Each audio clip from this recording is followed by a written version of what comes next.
वर्तमान विधायक व पूर्व मंत्री बृजमोहन अग्रवाल ने कांग्रेस सरकार की असफलता व विकास कार्य घोषणा आदि मुद्दों के बारे में मीडिया को अपने विचार बताए। जनता पार्टी ने तो पहले ही लड़कियों के लिए मुफ्त में शिक्षा देना शुरू कर दिया था। कांग्रेस की सरकार ने उसको बंद कर दिया।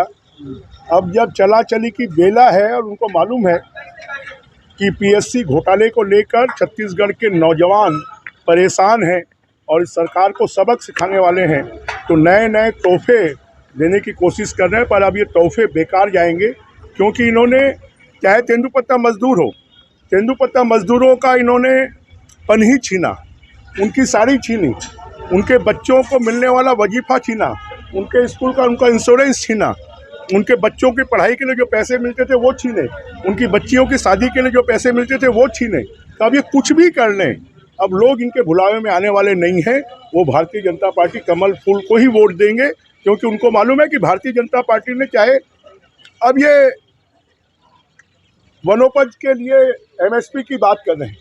अरे 141 वनोपज की एमएसपी पे खरीदने की घोषणा केंद्र की सरकार ने की है और वो खरीद रही है, और उसके बिहाफ में ये 65 ही खरीद रहे हैं, 112 नहीं खरीद रहे।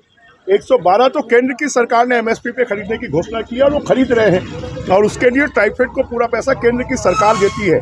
तो ये अपने दम पर कुछ नहीं कर रहे हैं, जो कर रहे हैं केंद्र की सरकार की योजनाओं के दम पर बड़ी बड़ी घोषणाएं कर रहे हैं। आप लोग लगातार ये कहते रहे कि 36 बड़े घोषणा किए थे जन घोषणा में, वो पूरा नहीं, अब लगातार बड़े बड़े घोषणा कर रहे हैं। ये 5वीं और 6वां घोषणा है। छठवां नहीं, अभी चुनाव तक तो पुरानी 36 घोषणाएं, उसके बारे में कोई बात नहीं कर रहे हैं, उसको पूरा नहीं किया। उसमें एक भी घोषणा पूरी नहीं हुई है। जब हमने विधानसभा में प्रश्न पूछा तो उन्होंने कहा 17 आंशिक पूरी हुई है, बाकी के ऊपर में हम काम कर रहे हैं। जरा ये बताएं ना, क्या हुआ शराबबंदी का? जरा ये बताएं क्या हुआ स्वसहायता समूह के कर्जा माफी का? जरा ये बताएं कि 10 लाख नौजवानों को रोजगार देंगे, नहीं तो 2500 रुपये बेरोजगारी भत्ता देंगे, उसका क्या हुआ? जरा ये बताएं कि जो निराश्रित है, परित्यक्ता है, विधवा है, विकलांग हैं, उनको 1500 रुपये पेंशन देंगे, उसका क्या हुआ? इन्होंने कहा था 4 गैस के सिलेंडर हम मुफ्त में देंगे, उसका क्या हुआ? तो पुराना सपाट और नया पाठ ये पढ़ाने की कोशिश कर रहे हैं, इसको जनता मानने वाली नहीं है। ये लापता का पोस्टर मुख्यमंत्री कह रहे हैं कि शराबबंदी को लेकर प्रधानमंत्री को करना चाहिए। प्रधानमंत्री क्यों करेंगे? अगर तुम्हारे में दम नहीं है तो आज भी इस्तीफा दे दो, सब प्रधानमंत्री जी कर देंगे, सब केंद्र की सरकार कर देगी, आप इस्तीफा तो दो। अरे शादी तुमने की है तो तुमको ही अपने परिवार को पालना पड़ेगा।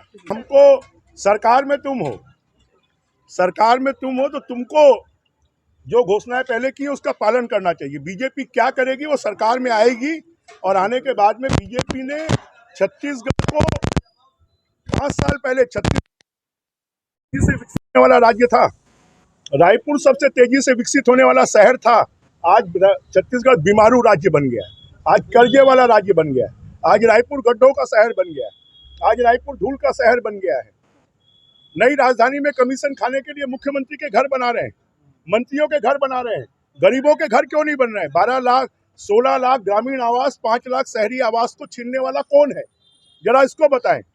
छत्तीसगढ़ के 72 लाख घरों में नल लगना है, 23 लाख घरों में नल लगी है, गरीबों के घर में नल क्यों नहीं लग रही है? जरा इसका जवाब दे। छत्तीसगढ़, छत्तीसगढ़िया की बात करने वाले लोग जरा बताएं, तीनों छत्तीसगढ़ के राज्यसभा सदस्य कहाँ हैं? उसको पूरा छत्तीसगढ़ ढूंढ रहा है कि छत्तीसगढ़, छत्तीसगढ़िया, छत्तीसगढ़ी की बात करने वाले लोग 3 बाहरी लोगों को राज्यसभा सदस्य बना देते हैं, और उसका चेहरा भी छत्तीसगढ़ के लोगों ने कभी देखा नहीं। परदेसिया तो भूपेश बघेल हैं,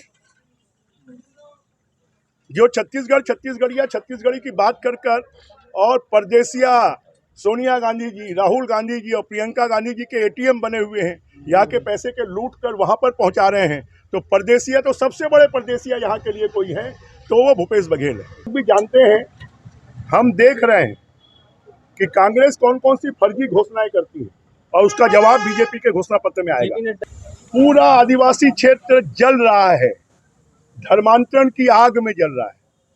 पूरा आदिवासी क्षेत्र विकास नहीं होने की आग में जल रहा है।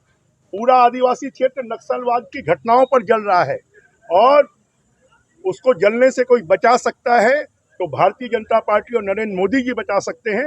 ये सब जानते हैं कि वहाँ पर सड़कों का जाल किसी ने बिछाया है तो भारतीय जनता पार्टी ने बिछाया है। वहाँ पर विकास की किरण किसी ने भेजी है तो भारतीय जनता पार्टी ने भेजी है। वहाँ पर बिजली भेजा है, वहाँ पर पानी भेजा है, वहाँ पर अगर फाइबर ऑप्टिकल डालकर अगर वहाँ पर नेटवर्क दिया है तो बीजेपी की सरकार ने दिया है। कांग्रेस ने तो इन सब चीजों को ठप कर दिया है। मुद्दे होंगे कि क्या वो पूजा पाठ करेंगे कि जनता की सेवा करेंगे।